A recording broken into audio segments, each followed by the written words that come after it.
Bienvenidos, oyentes de Radio Sefarad, a una nueva edición de Cero a Aleph, Matemáticas y Judaísmo, un nuevo programa, una nueva edición con Amelia Muñoz. ¿Qué tal?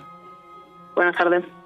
Vamos a hablar hoy, Amelia, de un matemático llamado Yair Hayim Bacharak, que nació en el siglo XVII, concretamente en 1639, falleció en 1702, una corta vida, pero una vida intensa, por lo que suponemos, dado que fue un sabio alemán y un posek muy influyente durante el siglo XVII en Centro Europa. Pues sí, este hombre va a pasar su vida entre Koblenz, Alemania, Worms, también en Alemania, y Mainz, actualmente en Francia, y se considera que va a ser uno de los padres fundadores del movimiento científico que hubo entre los judíos de la Edad Moderna en Alemania. Bacharak va a nacer en el seno de una familia de eruditos y rabinos alemanes en Leibniz. Los primeros años de la vida de Bacharak no van a ser fáciles, no solo por una grave enfermedad que contrajo de niño, sino porque durante el verano de 1643 en Leibniz va a haber un asedio y un posterior expolio de la ciudad a manos de las tropas del comandante sueco Lennart Torstensson durante la Guerra de los 30 años. Tras retirarse las tropas suecas, la peste va a invadir la ciudad y a los habitantes que ya estaban débiles por el hambre. Con 12 años, en 1651, se va a trasladar con su familia a Worms, al suceder su padre a su abuelo en el puesto de rabino de Worms. Y él va a aprovechar para estudiar en la escuela rabínica de Sussman Brilin.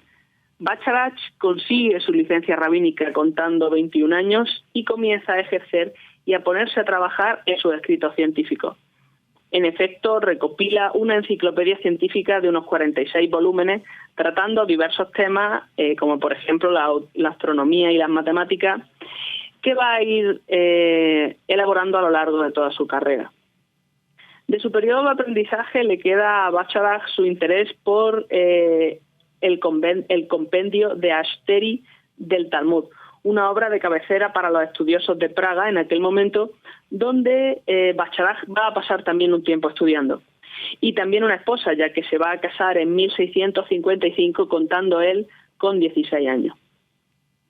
En 1659, Bacharak decide que ya ha completado su aprendizaje y busca un puesto de rabino, el cual va a obtener en la ciudad de Mainz.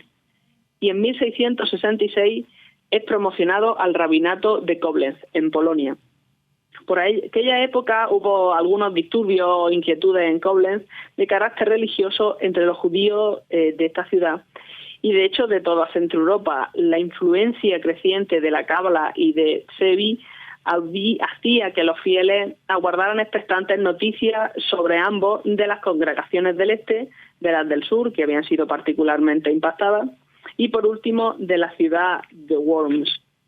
Un movimiento mesiánico se establece en el siglo XVII en torno a la figura de Shabbatai Tzvi, denominado sabateanismo, y surge en el Imperio Otomano, aunque se va a expandir rápidamente no solamente por Europa, sino también por el norte de África y Asia, y también va a afectar a los cristianos. Bacharak y su padre comienzan a recopilar escritos sobre el tema, en gran medida por el interés que tenía Bacharak al respecto, pero también para que quedara constancia. De hecho, estos documentos, los que quedan, se pueden encontrar en el volumen 35 de su enciclopedia. Tras 3 años en Koblenz, decide que Bacharak ha de dejar su puesto como rabino. De hecho, no lo decide, sino que la comunidad no es que lo expulse, pero no lo reelige. Veréis ustedes. Es que en Koblenz había que reelegir al rabino cada 3 años y es posible que las autoridades en aquel momento, las autoridades civiles, forzaran la salida de Bacharak debido a la fuerte influencia que éste estaba alcanzando, no solamente en su ciudad, sino en general en Centro Europa. Digamos que se lo imponen, ¿no?, de alguna manera, para que no continúe influyendo. Efectivamente, y así que el alcalde de la ciudad de esta y de otras circundantes no se encontrara con un problema de, pudiéramos decir, rivalidad, aunque Bacharak jamás tuvo idea de empezar a conquistar nada. Pero por si acaso más vale prevenir, supongo que pensaría en ello. Así que Bacharach, ya una persona privada, decide abandonar Koblenz tras el estallido de peste de 1669. Y aunque ha de dejar libros y posesiones materiales, puede volver sano y salvo a Worms, a casa de su padre. Durante la siguiente primavera, en 1670, su padre va a morir y Bacharach deja de estar involucrado en el rabinato de Worms para pasar a ser una persona privada, pero a la vez un erudito con cada vez más influencia y reconocimiento a nivel internacional a través de sus alumnos y de su responsa.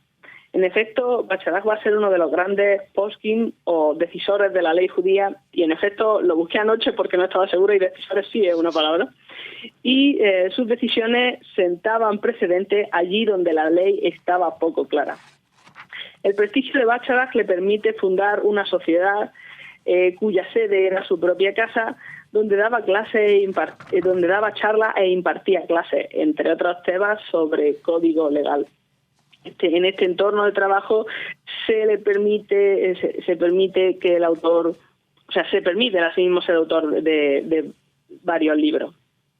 Con respecto a la obra de Bacharach, habría que decir que una de las obras más famosas fue El árbol de la vida, un compendio de la religión judía en 3 partes de 6 capítulos cada uno. Este trabajo llegaría a convertirse en la previamente mencionada enciclopedia de 46 volúmenes, que incluía trabajos de parientes suyos, como su padre y su abuelo, y otros más exóticos o más lejanos.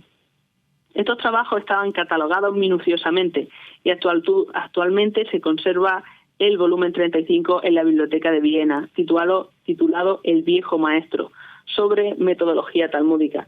Se teme que el resto de los libros o se hayan perdido o se hayan traspapelado, y actualmente no se encuentran disponibles. Bien, tras ser publicado parte de estos tratados, Bacharach es invitado a Polonia, donde su fama le precede, y le ha ofrecido el puesto de director de la escuela en el distrito de Chelm.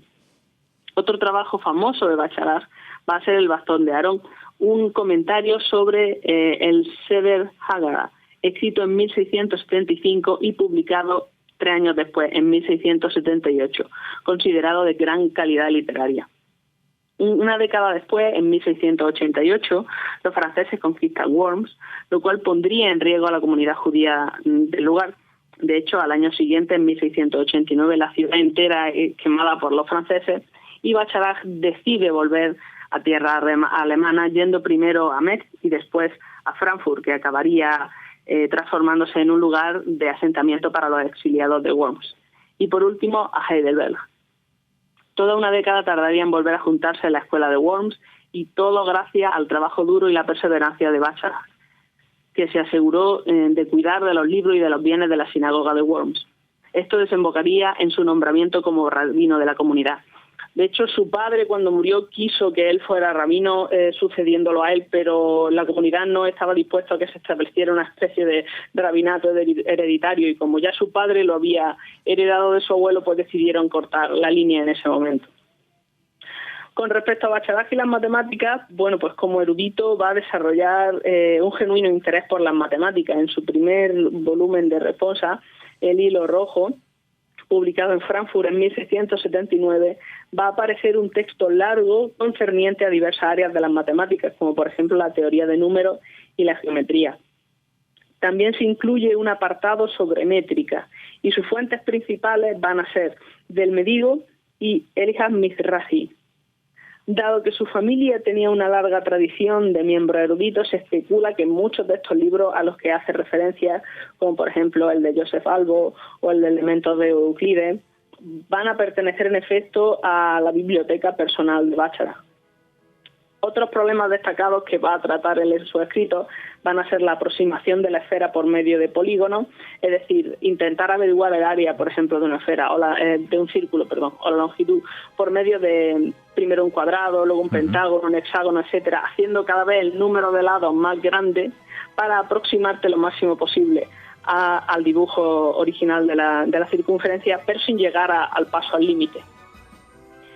Y el problema de Alexander, la sección de oro, la proporción media y la proporción extrema, etcétera. se sabe que escribió varios tratados perdidos sobre astronomía y debido a su estudio de la cábala es muy probable que acabara topándose con problemas de probabilidad y combinatoria que estaban asociados a la misma. Bueno, pues este era un resumen de la vida de Yair Hajim Bacharach, este sabio y rabino alemán que fue tan influyente durante el siglo XVII en Centro Europa y que, como nos decía Amelia, es uno de los padres fundadores del movimiento científico entre los judíos de la Edad Moderna en Alemania. Muchas gracias, Amelia, por traernos como cada semana aquí a Radio Sefarad una historia más de las matemáticas y la vida judía. Gracias a ustedes.